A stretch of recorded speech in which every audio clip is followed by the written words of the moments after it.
Donald Trump is once again using the power of the presidency to benefit himself and his family. And there's a reason we're showing golf there.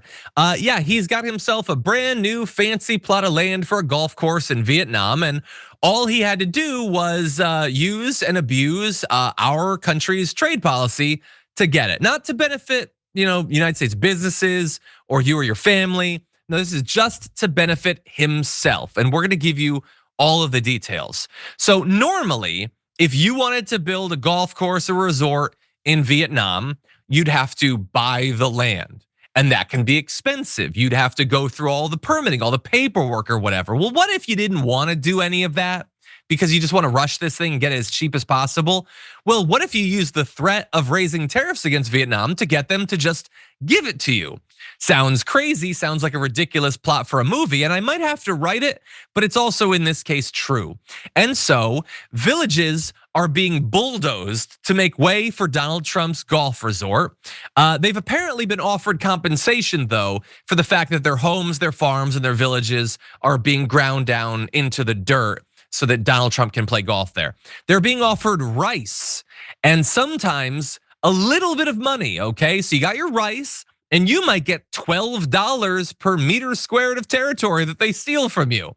Thousands of villagers will be offered compensation based on land size and location, and it's left many of them, particularly elderly farmers, saying they fear they would struggle to find a stable livelihood. Well, their land has been stolen, the rice will be eaten and then it will be gone, and then they'll have, I don't know, a couple $100 or whatever to replace the land that they have had. Maybe their family has had it for generations and generations.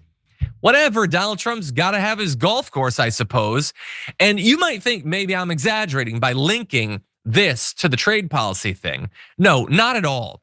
The New York Times reported in May that the development had been approved unusually fast and was allowed to break ground even though at least half a dozen legally required steps, including environmental reviews, had not been conducted.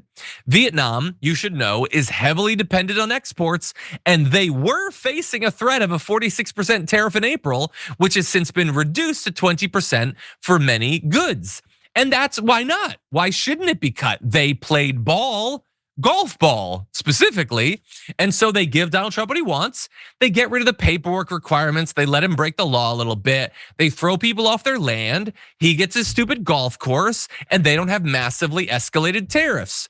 This is how it works in a corrupt system with a mob boss as president. Are you seeing how this goes? And by the way, it's not just me. And it's not just the New York Times that believes that there's sort of a link here.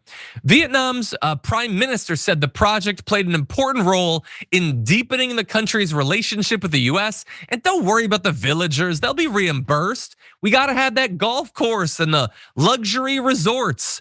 Reactions among local people, though, have been mixed, with many farmers suggesting the compensation rates are too low. This is why we constantly joke about Jimmy Carter putting his peanut farm in a blind trust. You should not be deepening the ties between two nations based on personally benefiting one dude in the White House. That's not foreign policy, that's petty tin pot corruption. That's all it is. This is the sort of thing that if we were in a real democracy, there would be investigations, there would be revelations, there might be an impeachment. He is manipulating our trade policy, potentially damaging our ability, the ability of consumers to buy products made in Vietnam, the ability of corporations in the United States to sell things into Vietnam. He was willing to imperil that if he didn't get his goddamn golf course. They say it's not a conflict of interest, okay? Business deals are entirely separate from trade negotiations. By the way, tell it to the prime minister of Vietnam. And Donald Trump's assets are in a trust managed by his children. Oh, okay, well, to that I say that's a lie. It's just a lie. It's utterly corrupt. You don't need to, it means nothing for them to say this at this point. We are very used to politicians lying casually. Them putting out this statement is the biggest waste of time I can imagine. This is corruption on a massive billion-dollar scale, and just get used to it, because as long as he's in charge, this is how our country is going to be run, for his benefit, not for yours.